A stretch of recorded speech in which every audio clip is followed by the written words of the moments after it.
Bendiciones. Bueno, aquí presento un breve resumen de todo lo que hemos visto en el programa de teología en el municipio de Coveñas. Bien, básicamente la teología sistemática tiene que ver con la ciencia que estudia a Dios. Entonces, del griego teos, Dios, y luego ciencia o conocimiento. Quiere decir que la teología es la ciencia que estudia a Dios. Blas Pascal, padre de la lógica matemática en el siglo XVI, era un científico, físico, filósofo. Sí, tenía muchos conocimientos en esa época, padre de la lógica matemática. En cierta ocasión le preguntaron a Pascal: Pascal, ¿tú crees en Jesucristo? Él dijo que sí. ¿Y por qué? Bueno, si lo que dijo Jesucristo es mentira, yo lo creo, nada pasa. Pero si lo que dijo Jesucristo es verdad y yo no lo creo, ¿qué sería mi vida? Así que por lógica, tengo que creer en Jesucristo, así yo no quiera creer en Él. Entonces quiere decir que por lógica el hombre debe creer en Dios. Por lógica el hombre tiene que buscar a Dios y asimismo aprender cada día de nuestro Dios Santo. Hay un método científico que es cuantificable, es medible, tangible, se puede probar en diferentes ambientes. Esto tiene que ver con la existencia de Dios. O sea, la existencia de Dios no se puede probar científicamente. ¿Por qué? Porque no podemos cuantificar a Dios, no podemos medir a Dios. Tampoco Dios es tangible porque Él es espíritu. Pero sí podemos demostrar la existencia de Dios por medio del método histórico legal, que es subjetivo. Entonces hay una credibilidad, una fuente de documentos en los testigos. Credibilidad de que muchos creen en Dios. Fuente documental, hay 14.000 manuscritos en el mundo entero que nos hablan de la existencia de Dios. Es básicamente la Biblia. Y testigos a través de la historia, muchos testifican de cómo Dios ha hecho milagros, les ha ayudado en su vida. Entonces este es el método histórico legal, lo que nos ratifica que Dios es real. Entonces es básicamente eso, ¿verdad? Si le pregunta a un ateo, le pregunta a un agnóstico si cree en Sócrates y Aristóteles, te va a decir que sí. Pero si tú le dices, bueno, compruébamelo científicamente, él te va a decir que no, obviamente, porque se comprueba por medio del método histórico legal, a través de la historia. Y te va a decir los libros de Aristóteles, si existió, porque hay libros, hay documentos. Entonces uno lo confronta, bueno, con mucha más razón debe creer en Dios, porque la Biblia tiene más escritos, la Biblia tiene mucho más manuscritos que Aristóteles y Sócrates. Sócrates y Aristóteles apenas escribieron 5 manuscritos.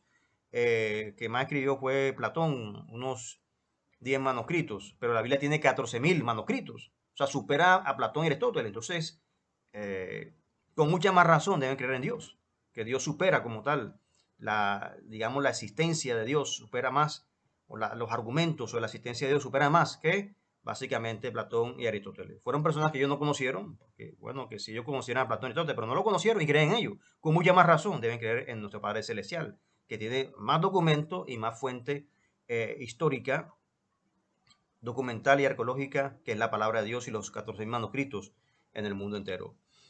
Bien, aspecto de la teología. La teología es bíblica, se relaciona con la cultura y es contemporánea. ¿Por qué estudiar teología? Entonces lo pongo con estos dos ejemplos, con dos casas.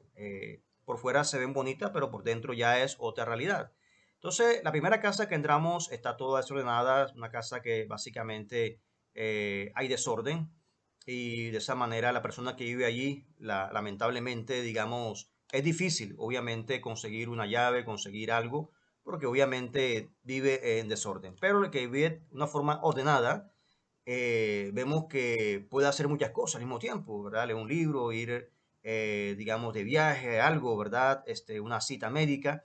O sea, puede hacer muchas cosas al mismo tiempo porque tiene todo en orden. Encuentra la billetera, encuentra las llaves, básicamente es ordenado como tal en todo.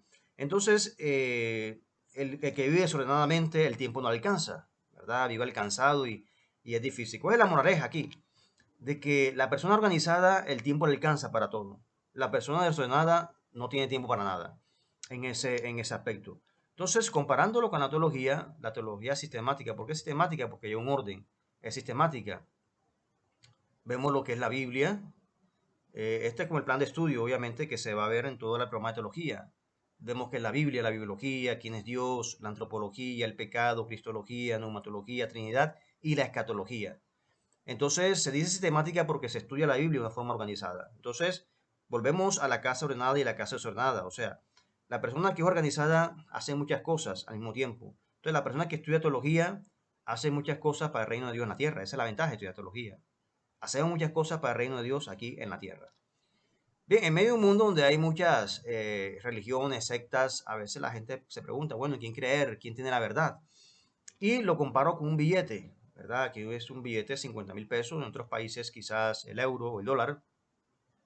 Y de esa manera, un empleado de un banco, antes de entrar a trabajar en el banco, siempre los directivos no le van a enseñar o no le van, digamos, a explicar cómo es el billete falso. Siempre le explican el billete verdadero. ¿Cómo es el verdadero? Tiene estos logos, tiene estos códigos de barra, tiene estos colores, el ojo de agua, todo, o sea, se lo explica. De tal manera que cuando ese empleado ya esté trabajando ahí en la caja, y recibe varios billetes y hay uno falso, ¿cómo descubre el falso? Porque conoce el verdadero, ¿ok?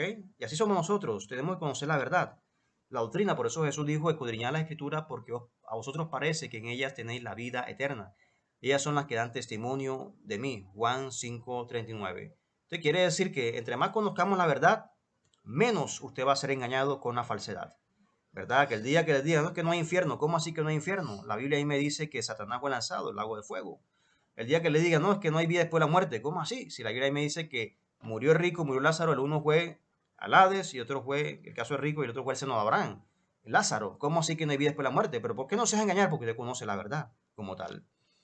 Y cuando Jesús usa el término escudriñar las escrituras, porque os parece que tienen la vida eterna, la traducción original es escarben, escarbar las escrituras. Esa es la versión original. Escarben las escrituras, porque en ella encontráis la vida. ¿Y por qué escarben? Porque nos está comparando con un minero. ¿Qué hace el minero? Escarba 100 metros, 200 metros de profundidad para encontrarle el mineral preciado o el metal preciado como tal, pero tiene que escarbar hasta encontrar el mineral preciado. Así somos nosotros para estudiar la Biblia, hacer un estudio de la palabra de Dios. Tenemos que invertir tiempo, no 10 minutos ni 5 minutos, sino horas, horas para comprender cada día más la Sagrada Escritura. ¿Qué nos motivó a buscar a Dios? Bueno, son los testimonios, ¿verdad? Que a través de su vida le hizo usted ser cristiano, buscar la presencia de Dios. Bien, bibliología, ¿qué es la Biblia? Entonces, griego, biblos, un libro, una colección básicamente de libros. Entonces, tenemos una biblioteca ambulante como tal. Miles de libros se han escrito, ¿verdad? A través de la historia de la humanidad y de esa manera, aún antes de la Biblia, muchos libros se escribieron en el tiempo también de los tiempos bíblicos, muchos libros se escribieron. Hablando ya de libros contemporáneos como William Shakespeare, Platón, Aristóteles, Pitágoras. Entonces, a veces los ateos, los agnósticos dicen de que la Biblia no tiene sentido, la Biblia no tiene validez. Entonces, si la Biblia no tiene validez, entonces los libros también de William Shakespeare, de Platón, Aristóteles, tampoco tienen validez. Porque la Biblia es más antigua que esos libros, como tal. Entonces, si ellos dicen que la Biblia no sirve, entonces tampoco los libros de Platón y Aristóteles no sirven como tal. Entonces, es allí, básicamente, el caso de que la Biblia es un libro antiguo.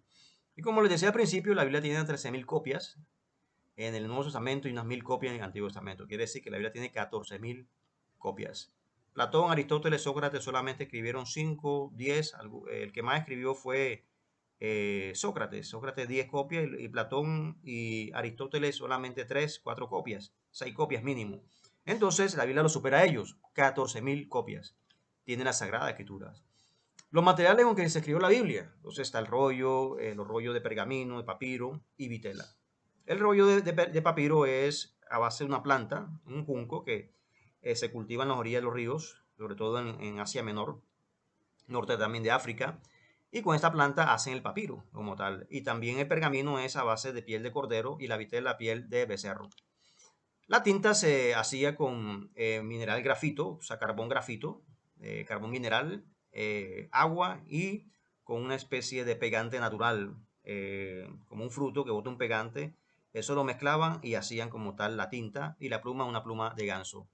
Y el escriba lo vemos allí, básicamente, muy disciplinado en su trabajo, en lo que él hacía para redactar como tal, como puede ver aquí los manuscritos y usted ve ya los párrafos realizados, las líneas que ellos hacían para esa manera hacer como tal los manuscritos. El Codex Sinaítico ya es una especie de un libro, pero con material de papiro, pergamino o vitela. ¿Okay? Entonces, un código que se encontró en 1859, los rusos lo encontraron en esa época y lo vendieron a los ingleses ya para principios del siglo XX. Entonces, el código Sinaítico. Los rollos Mar Muerto, en 1947 se encontraron unos rollos en estas estribaciones cerca del Mar Muerto, en estas montañas, y había unos rollos allí, algunos fragmentos del Antiguo Testamento, los profetas Jeremías, Isaías, Ezequiel, pero hay uno que estaba completo y era el libro de Isaías. Y ahí está completico, mide 8 metros, fragmento que lo encontraron allí, y de esa manera esto ratifica básicamente la existencia del profeta, porque en esa época no se creía, decían de que estos libros como tal no tenían validez, sobre todo los libros de los profetas, porque no había unos libros contemporáneos para la época del profeta Isaías. Solamente habían escritos para el año 100 antes de Cristo como tal, y no había una copia del año 590 antes de Cristo. Pero con rollo Mar Muerto se descubre de que el rollo Isaías es para la época del año 590 antes de Cristo, que sí se ratificó la existencia de los profetas Isaías, Jeremías y todos ellos. El que se halló completo es el de profeta Isaías. ¿Por qué? ¿Por qué Dios permitió esto? Porque Isaías es el que habla más de Jesucristo. Isaías es el que habla más de nuestro Señor Jesucristo. Entonces, le catalogan como el evangelista del Antiguo Testamento. Y ahí lo vemos básicamente detallado como tal el libro del profeta Isaías, el rollo como tal, el manuscrito. Los masoretas, que es tradición, siglo VI, siglo X, fueron los que les pusieron las vocales, básicamente, al lenguaje hebreo como tal, porque el hebreo no tiene vocales, solamente es consonántico, para que nosotros hoy en día pudiésemos apreciar y leer hacer las traducciones de la Biblia, que es el texto masorético como tal. Y en 1948 la ONU declara a Israel como un estado independiente. Entonces, fíjese que los rollos se encuentran en 1947 y en el 48 la ONU declara a Israel como un estado independiente.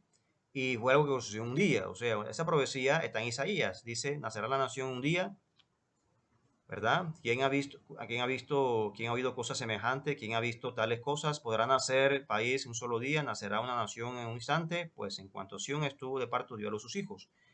Y esa profecía cuando se cumplió, nacerá la nación un día en 1948, cuando la ONU declara a Israel como Estado independiente, 14 de mayo de 1948.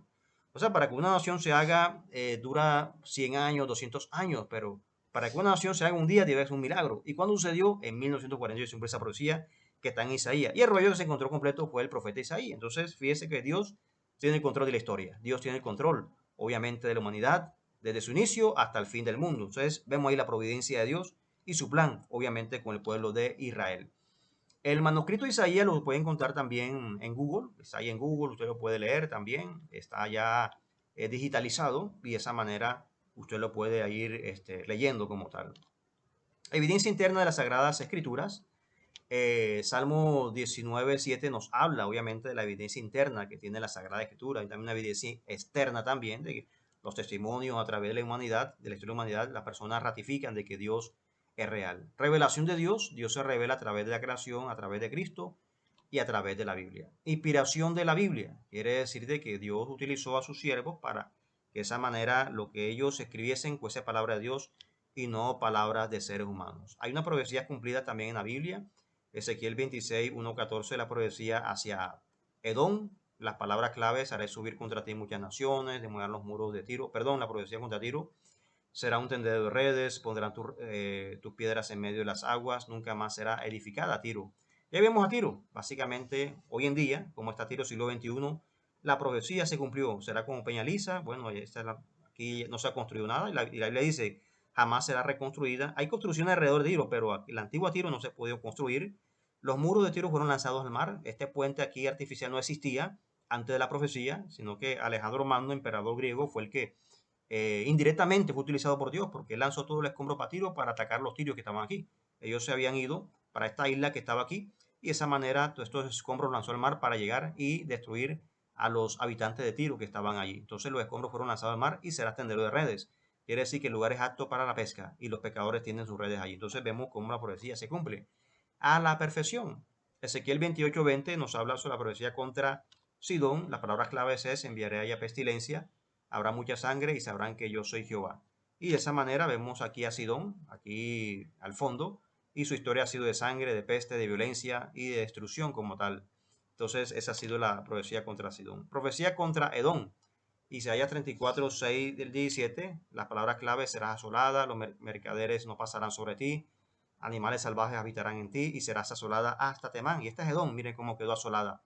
Sí están los edificios, no quedó destruida, pero no hay nadie, no vive nadie.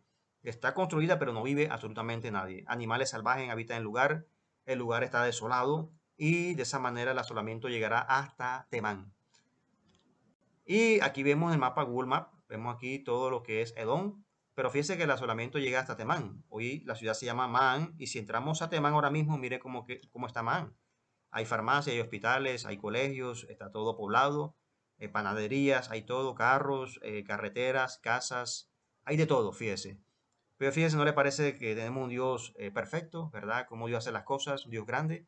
Entonces el asolamiento llegó hasta Temán y de ahí para allá todo está poblado, hay personas y habitantes. Antes de Temán todo está desolado. Entonces fíjese cómo es la profecía perfecta, exacta delante de Dios. La exactitud histórica de las Sagradas Escrituras, vemos que la NASA, la ciencia básicamente dice otras cosas, pero la verdad, la Biblia siempre está ahí ratificando. El día que le falta la Tierra, lo vemos en la Biblia, ¿verdad? Y la NASA hizo esas investigaciones y miró que a la Tierra le faltaba un día, pero ¿dónde descubrió, dónde miró esto? Básicamente esta premisa en las Sagradas Escrituras, cuando Josué estaba orando, sol detente en Gabón y luna en Basán, y dice que la Biblia que el sol se detuvo hasta casi un día, 23 horas 40 minutos, pero está faltando 20 minutos.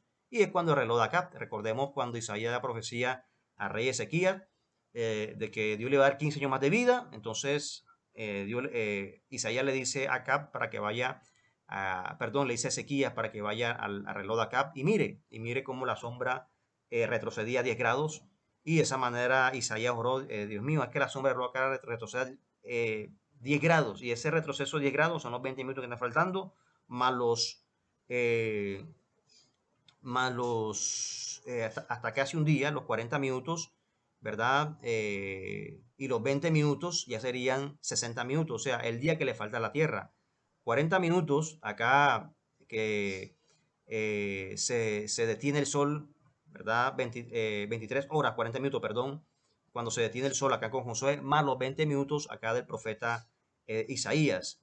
Que ya son 24 horas, entonces el día que le falta a la tierra lo encontramos como tal en las Sagradas Escrituras. Canon de la Biblia. Entonces, canon significa regla o caña, ¿ok? Es básicamente lo que está plasmado ahí, cómo se creó el canon de la Biblia. Y de esa manera, en el año 400 a.C., se cierra el canon del Antiguo Testamento, o sea, desde Génesis hasta Malaquías.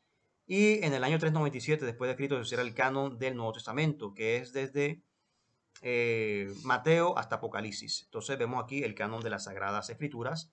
4 reglas para que un libro fuese aprobado. Por todos son unas 42 reglas, pero de todas las 42 no, solamente extraje 4, que son una de las más importantes para que un libro fuese aprobado y lo tengamos ahí en la Biblia, los 66 libros aprobados. Entonces, si fue escrito por un apóstol con su autoridad, si era leído por todas las iglesias, si estado como inspirado, se apuntaba a las necesidades espirituales del hombre y si toda la iglesia tenía el testimonio del Espíritu Santo que era autoritativo. El primer punto dice si fue escrito por un apóstol con su autoridad. El caso de Lucas, Lucas no fue apóstol de Cristo, pero ¿por qué está allí? Porque tenía esa autoridad, tenía ese precedente. Lucas fue historiador, fue investigador, fue médico y era amigo de Pablo, entonces ya por esos antecedentes fue puesto allí. Juan Marcos tampoco era apóstol de Cristo, fue apóstol, pero está allí porque Marcos fue sobrino de Bernabé y también predicaba con Pablo. Entonces ahí está puesto Juan Marcos. Entonces son las condiciones para que un libro fuese aprobado. Los libros apócrifos o deuterocanónicos, apócrifo significa secreto, oculto, se escribieron entre el año 100 a.C., 100 después de Cristo, entre Mateo y Malaquías hay 400 años de silencio. Y en 1546 la Iglesia Católica incluye 11 libros apócrifos en las Sagradas Escrituras. Entonces lo hicieron obviamente para contrarrestar la reforma protestante, pero obviamente no hay resultado. La Iglesia evangélica siguió creciendo, la Iglesia protestante siguió creciendo como tal. ¿Cómo es Dios? Entonces tiene que ver los atributos de Dios. Entonces sus atributos básicamente tienen que ver con su inmutabilidad. Número 23:19 dice, Dios no es hombre para que miente, ni hijo de hombre para que se arrepienta. Él dijo y no hará, habló y no ejecutará. El asunto aquí es que Génesis 6:6 dice, y Dios se arrepintió de haber hecho al hombre. Pero si aquí dice que Dios no se arrepiente, ¿qué quiere? ¿Cómo comparamos esta área? Lo que pasa es que aquí está hablando Balán. Aquí dijo una medio verdad, aquí Balán. La verdad, Dios no miente, pero Dios se arrepiente. Ahora bien, ¿Dios por qué se arrepiente? Por causa del hombre, por causa, digamos, del accionar del ser humano como tal. En el sentido, un ejemplo, el caso de Ezequías. sea, Dios decretó, Ezequías, vas a morir, un decreto. ¿Ok? Pero Dios miró a Ezequías que se arrepintió. O sea, le pidió perdón a Dios. Entonces Dios cambia ese decreto por misericordia y le dio 15 años más de vida. Quiere decir de que Dios no cambió. O sea, Dios no cambia en su ser, mas sí cambia en su accionar para con el hombre, dependiendo cómo el hombre actúe delante de Dios también. Vuelvo y repito, Ezequías se arrepintió, o sea, Dios le mandó sentencia, va a morir Ezequías. Pero Ezequías se arrepiente. Entonces Dios cambia el accionar de sentencia por misericordia, pero por causa del hombre, ¿ok? Entonces, pero en su mutabilidad, obviamente, Dios no cambia. O sea, Dios es amor, Dios siempre va a ser amor. Misericordioso va a ser siempre misericordioso, en el cual no hay mudanza ni sombra de variación, como dice Santiago. El hombre sí cambia. El hombre te dice, estoy contigo, pero mañana no está contigo. El ser humano sí cambia, es voluble, es bipolar a veces también, pero Dios no cambia. Dios es el mismo ayer, hoy y por los siglos. La espiritualidad de Dios, Juan 4:24, dice que Dios es espíritu. Entonces vemos las palabras aquí, antropoformismo y teofanía. Antropoformismo quiere decir forma de hombre, en el sentido de que los ángeles tomaban una actitud de hombre y hablaban en el nombre de Dios también en ese momento. El caso de, digamos, el ángel de Jehová, un acto antropomórfico también. Digamos, cuando Dios le habla las manos de Dios, los ojos de Dios, cuando la Biblia los pies de Dios, dice un aspecto simbólico, no quiere decir que Dios tenga manos o tenga ojos, no, es simbólicamente un aspecto antropomórfico. Y teofanía son las manifestaciones de Dios de una forma sobrenatural, digamos, la salsa ardiente, una teofanía de Dios, o a través de aspectos de la naturaleza, el revolino que le habló a Job, entonces, o el torbellino que le habló a Job, es una teofanía como tal. Pero, aunque no sabemos cómo es Dios, porque no sabemos, pero sí, pero Él es espíritu. No sabemos cómo es su forma, pero lo vamos a ver. Jesús dijo, bienaventurado el limpio corazón, porque ellos verán a Dios. La Trinidad, Deuteronomio 6:4, dice, oye Israel, Jehová tu Dios, Jehová Dios uno es. En hebreo es Shema Israel, Adonai Elohenu, Adonai Echad. Entonces el término aquí nos está hablando como tal de la Trinidad. El texto aquí ya, Deuteronomio 6:4 en hebreo, nos habla de uno en unidad. Pues sí, un racimo de uva, un pueblo. No quiere decir que un racimo de uva es una sola uva, no. Un racimo, pero con varias uvas como tal. Dios es uno en unidad. Padre, Hijo y Espíritu Santo. Si dijera en singular, uno es, o sea, uno solo en singular, no en plural, que está como está aquí, digamos, porque este es un programa majestático. Si lo dijera en singular, dijera Achat. Pero aquí lo está diciendo uno en unidad. Jehová de Dios, uno es, uno en unidad. ¿Ok? Padre, Hijo y Espíritu Santo. O sea, el texto no está hablando aquí de la Trinidad como tal. Y de esa manera es un Dios manifestado en tres personas en ese aspecto. Un ejemplo para la Trinidad es la mente del hombre. Perdón. La mente es una. ¿Okay? La mente es una, pero está compuesto por tres partes, que es conciencia, intelecto y voluntad. Son tres cosas diferentes, pero es una. Entonces, más o menos así la Trinidad. Un Dios manifestado en tres personas. La santidad de Dios, Apocalipsis 15:4, nos habla de la santidad de Dios. Isaías 6:5 también nos habla de la santidad de Dios. Isaías 6:5 dice, entonces dije, ay de mí, que soy muerto, porque siendo hombre muy inmundo de labios y habitando en medio de pueblo que tiene labios inmundos, ha visto mis ojos al Rey, Jehová de los ejércitos. Entonces, ahí Isaías comprende la santidad de Dios. Los decretos de Dios, Salmo 2:7, básicamente, yo publiqué el decreto, Jehová me ha dicho, mi hijo eres tú, yo te engendré. Entonces, los decretos de Dios tienen unos fines y unos medios. Entonces, el fin es lo que Dios te determina para con el hombre y el medio, básicamente, es lo que el hombre puede negociar delante del Señor. ¿Verdad? Vemos el caso de Ezequías nuevamente. Un decreto, un fin, Ezequías iba a morir. Pero ¿cuál fue el medio? Ezequías pidió perdón a Dios, o sea, negoció con Dios. Como dice Isaías, venía a mí, entremos a cuenta, habla para defenderte, presenta tu causa. Entonces, Ezequías presentó el medio delante de Dios para presentar su causa, su defensa, que Dios tuviera misericordia. Entonces Dios cambió ese decreto por misericordia. Entonces hay unos fines y unos medios. La predestinación tiene que ver, Romanos 8, 29, 30, quiere decir de que, porque a los que antes conoció también los predestinó para que fuesen hechos conforme a la imagen de su Hijo, para que Él sea el primogénito entre muchos hermanos. Y a los que predestinó, a estos también llamó, y a los que llamó, a estos también justificó, y a los que justificó, a estos también glorificó. Entonces, esto tiene que ver con la salvación. Ya hay una predestinación para salvación y condenación. Obviamente el hombre decide si se va por la salvación que Dios le da, la predestinación de salvación, la vida eterna, o el hombre se decide por la condenación ya de destrucción, el infierno. Entonces, el hombre que decide. Y de esa manera ya Dios tiene un plan de salvación. Dios quiere que el hombre se salve, pero lamentablemente a veces el hombre se desvía. Entonces ya el hombre toma esa decisión en el libre albedrío para buscar o no buscar a Dios, básicamente. Bien, la próxima clase vamos a ver Dios como creador y de esa manera es básicamente un resumen de lo que hemos visto en toda esta temática en el municipio de Coveñas. Bendiciones.